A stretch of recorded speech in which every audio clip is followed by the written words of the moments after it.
Hello and welcome to another video from the only channel you need to not only survive the current apocalypse but actually enjoy it. And today's video is going to be about fasting, and the reason I'm making this video is because quite a few of my subscribers have asked me to make this video.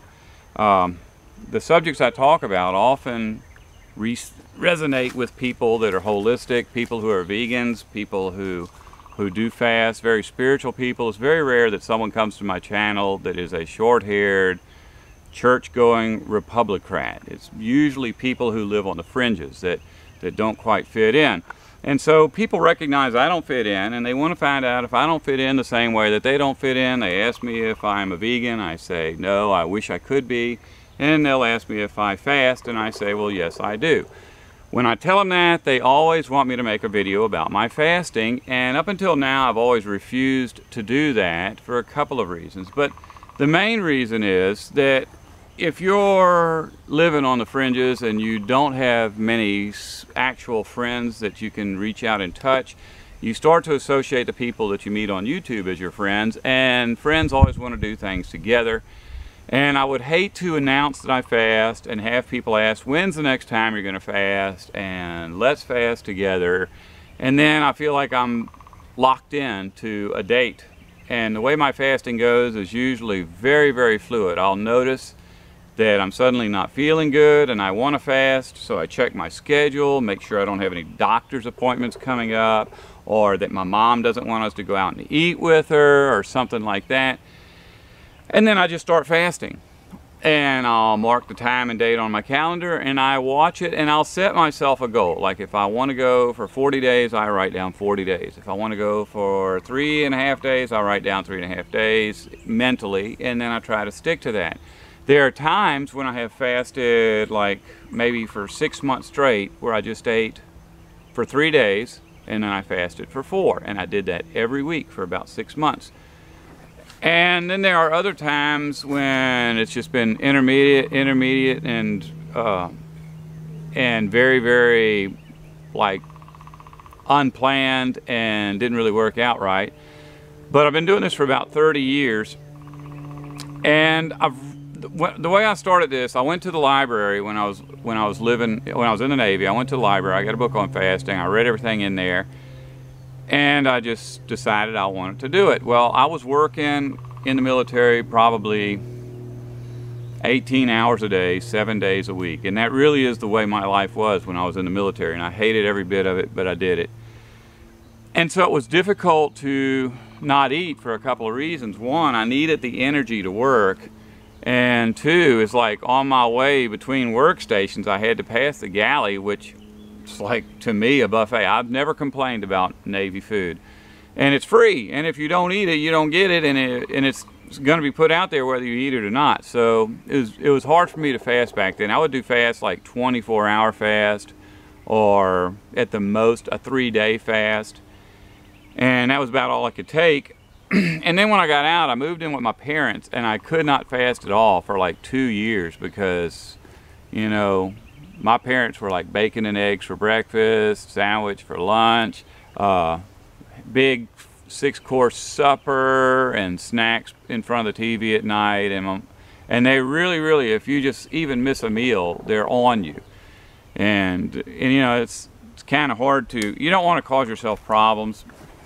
Of course, you don't want to die from eating all this food that they make us eat, but you still don't want your family mad at you. So it wasn't until I got out on my own that I was able to start fasting again. Now, I guess why I fast is just because I want to fast. I told you I read a book 30 years ago. Well, since then I've read other articles on the internet about it, and they don't seem to be real, like, in agreement with each other. So if somebody says that fasting will cure muscle aches or something, or fasting makes you able to hear God's voice or whatever, there isn't really any kind of clinical studies to back a lot of that. Some of it is backed up. I mean, we know if we eat poison it's going to kill us, but we also know if we don't eat anything we're going to die. So I basically do this because this is my body. I want to convince myself on a regular basis that I control my body, even though that's not true. And And I also, it's almost like a secret little way of me demonstrating against the GMO products we're forced to eat, the pesticides and insecticides that are sprayed on our food, the billions of people around the world that are forced into factory slavery because the big food producing companies are stealing their farms from them. You know, it basically, and that's it. And occasionally I just feel so plugged up with just everything from my circulatory system to my intestinal tract to my lungs, everything, and I just want it out. You know, I want a fresh start. Now, the fast I'm on right now, I'm on day 10 right now, and I was planning on making this a 21-day fast, and there's a reason why I'm sticking to 21 days. The last fast I did was a 40-day fast, and at about 31 days, 30 days, somewhere in there, I started to lose the senses in my back, my nervous system in my skin or my muscles or whatever across my back started to tingle like millions of needles sticking in me, like when you fall asleep on your hand or something. And at first, you know, it's like so many things happen when you're fasting, and then you get past them and you're on the next level, and then you get another thing come up and you're on the next level. But this didn't seem to go away. And in fact, I stopped the fast at 34.5 days. And it took about a year before that tingling went away. So I actually did some kind of damage to my body. And in fact, that damage that I did may shut me down before 21 days. And in fact, I'm not even going to do 21 days now. I've got so many people have said when I finish my fast, I need to go to raw vegan. And so what we're going to do is 18 days, no food, no drinks, and then I drink water, but like no coffee, no tea, no lemon juice in my water, none of that kind of stuff. But we'll do 18 days, no food, no drinks, and then we'll transition into just raw fruits, raw vegetables. No, like I'll have salads, but traditionally I'll put like crab meat or something in my salad, bacon bits, cheese. I won't do any of that. And at the end of 3 days, we'll kind of count the cost.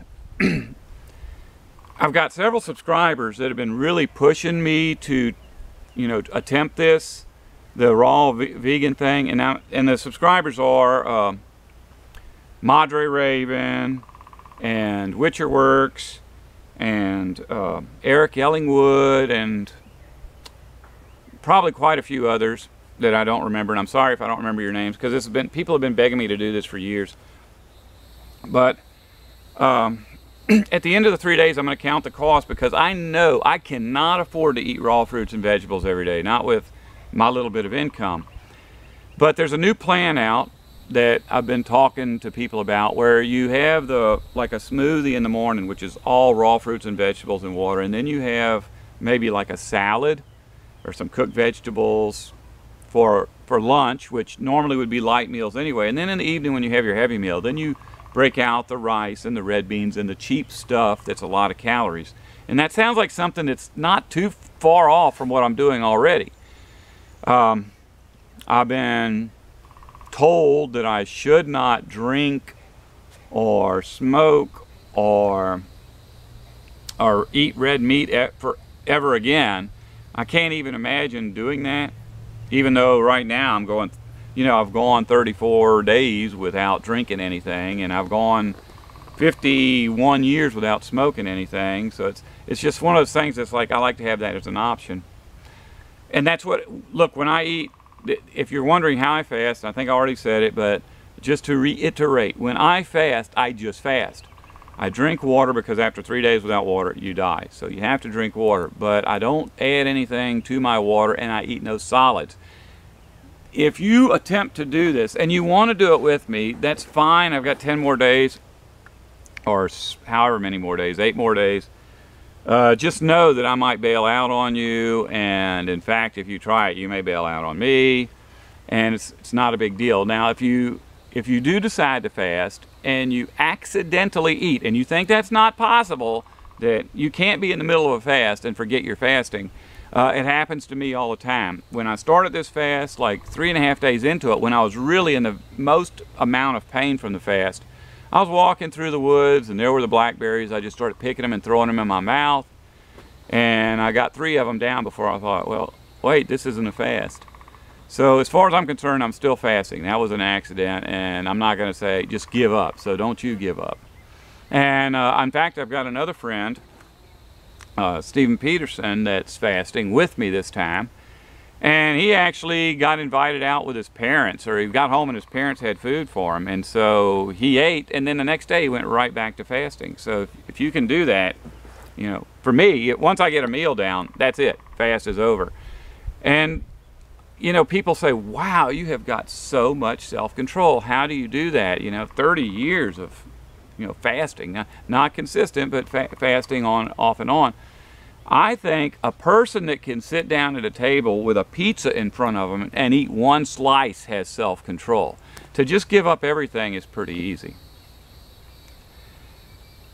Okay, so what are the effects? I think this is the last point I wanted to cover. In my mind, I'm trying to process this, and that's something that happens. We'll talk about that. When you fast, first day, all you do, you keep reaching in the refrigerator and going, oh wait, I can't do that. But day one is really easy. It's just habits. You're not really hungry for the first day. You just think you're hungry. But for the second, third day, you're going to start experiencing a lot of discomfort. Your stomach is, you know, your muscles on your stomach, the muscles on the front of your legs. And look, this is what happens to me. I've read these books and I've already completely cleared most of that information out of my mind. But you'll be very, very uncomfortable. Your breath will get so you'll wake up in the middle of the night and you'll think your dog climbed into bed with you and pooped. That's how bad you're going to smell. So you got to remember that if you decide to go to town, you know, like brush your teeth really good and swish mouthwash around. And even, here's another thing that I think helps, take about 2 ounces of apple cider vinegar and swallow it so that it goes down in your stomach and kind of keeps those odors down. And wash real good. And I don't use deodorant, but when I'm fasting and I go to town, I will use deodorant because you really will stink. Now, for me, when I eat my last meal, when I'm fasting, I say, okay, today I'm going to fast. I eat my last meal. Within 24 hours, I poop, and that's it. I don't poop again till I eat again. But I have fasted with a guy once before that was like, he was right around 300 pounds. And he said that he actually was pooping all the way up to 21 days. And that might be one of the reasons he's obese, because his body holds his food in a lot longer. You know, it's not because he just ate so much food that it's not coming out. You know, if I could eat until I'm sick and within a day it's gone. You know, or I can have a small salad and within a day it's gone. So some people just seem to retain their waste products a lot longer. Now, you will need to have water handy all the time, and you need to be constantly drinking water. Now, as far as ingesting things, if you are on prescription medications, I just think you need to think through what those prescription medications do, and if they're things you need, then take them. And if they're things you don't need, don't take them. I mean, if you're diabetic and you're taking glucophage or metformin, you may want to just check your blood sugar as you're fasting, because if your blood sugar drops, or your blood sugar does what it's supposed to do, then you may be able to just stop taking that during the fast. With me, I've noticed that no matter how much water I drink, my eyes are always dry, my mouth is always dry. You may notice a little coarseness in my throat. My nasal passages are a little dry. And so I worry that maybe my blood is getting a little dry. My doctor already has me taking a baby aspirin every day.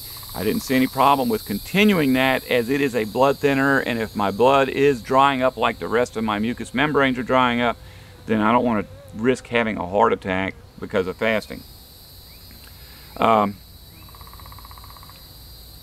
You will need to keep handy, even for your own self, just for your own comfort, you're gonna have to have toothpaste, a toothbrush, at a bare minimum, because you just won't be able to stand it if you don't. And oh, I wanted to go back and talking about how different people do. I did the first book I read. I remember one thing in there. The guy's probably dead now because it was a really old book when I read it. But he said that as a child he got really, really sick, and the doctor prescribed some kind of medicine that had silver in it. And so he was taking this medicine with this silver in it until he got better. The only thing is, once he got better, he was never right again. He stayed sick his whole life. And when he was fasting, if I remember correctly, after about the 5th day, he passed his last poop. And he said it was silver. He looked, you know, and that's another thing. When you're fasting, you need to kind of keep an eye on what comes out of your body just to kind of see what's going on. But this man said that he passed a glistening, shiny silver turd. And he said once he ended his first fast, once that was out of his body, it was like that whatever disease he had from the time the doctor cured him till that day was gone. So, I mean, that's just a, you know, a story from somebody I've never met, but it sounds reasonable to me. All right, something that's very important is, and you'll find this out on your own if you try this. You can break a fast any way you want. I've broken a fast before on rum and coke, and I can tell you about 2 ounces of rum will absolutely obliterate you when you've been fasting for 2 or 3 weeks. But the good way to break a fast, from everything I've read, is always something that involves like raw fruits and vegetables. The first book I read, it said actually stewed tomatoes, and I think those are some good ways, because your digestive tract, you'll feel weird when you try to go to the bathroom again. So, you know, if you want to do it right, and you don't really, I don't know, you have to figure out yourself how you're going to break your fast. Do a little bit of research. But like for me, I want raw fruits and vegetables, fresh raw fruits and vegetables, so I can't go buy them right now, because in a week when I'm ready to eat them, they're not going to be in their best condition. But at the same time, I'm the only person in my house that drives. My wife can't drive, and I can't call my mom and ask her to pick stuff up for me because she can't know I'm fasting. And that's another thing you need to remember, is if you're going to fast, you need to do it when you have absolutely no reason to go visit any of your family, because you're going to lose a lot of weight and it's going to be extremely noticeable. My mom was flipping out. She got in some kind of mess where she needed help, and I went over there one day and she's like, "What's happening to you?" And probably a lot of that is because we suspect my brother uses crystal meth, and he's real skinny. So my mom sees me real skinny, she thinks I'm on crystal meth. And to alleviate that, I just told her, "Look, I've been fasting." Well, I should have told her I was on crystal meth, because that really got her flipping out. But if you are doing this, then, and you want to go over 21 days, you have no business driving an automobile. You need to get somebody else to go pick your stuff up, because right at that point, it seems like for me, at about 21 days, I'll be drinking water and it'll be like, because you really lose your eye-hand coordination, and you don't want to be driving an automobile when you're in that condition. Can't really think of anything else to pass on. None of what I'm telling you is clinical. I just know what I want to do, and I do it, and I don't care why anybody else does it. I'm glad to do this with other people, and if while we're doing it they'll tell me their experiences or what they've read, I love that. But you know, my focus is on other things like the Bible. You know, I know, and that's something too, that people want to fast because the Bible required fast. The Bible only required fast, and it was a short fast, like 24 hours or something, for people who are living under the covenant law of Moses, which is no longer in effect at all. And the examples I can think of right now of people fasting, it wasn't because of any law, and I don't really understand exactly what the purpose was, other than to set a prophetic pattern. Moses fasted for 40 days, and in his fast he had no food or water. So you can't think of yourself as needing to, you know, fast for 40 days, because it's humanly impossible to do that. Those were miraculous events. And we're not required as Bible readers to perform miraculous events. Later, Jesus fasted for 40 days, and it appears as though he had no food or water. So, don't try to use the Bible as a reason to fast, other than the fact that, you know, you love God, you recognize that this world is wicked, and you want to do something to separate yourself from this world, which is what I'm doing. Now, I've spilled my guts and told everybody all my personal business. Please don't, and you know, you can hear my voice is hoarse, and I'm sure there's some people that are going to go, "You're killing yourself, don't be stupid, eat something." Just don't send that to me, because I've been hearing that for 30 years, you know, and from people that I can touch. So if you're like on a computer screen under name Choo Choo Train number 17, you know, I'm not going to give, you know, care what you say. But hopefully, if you're thinking about this, then what I just told you is beneficial. Love you.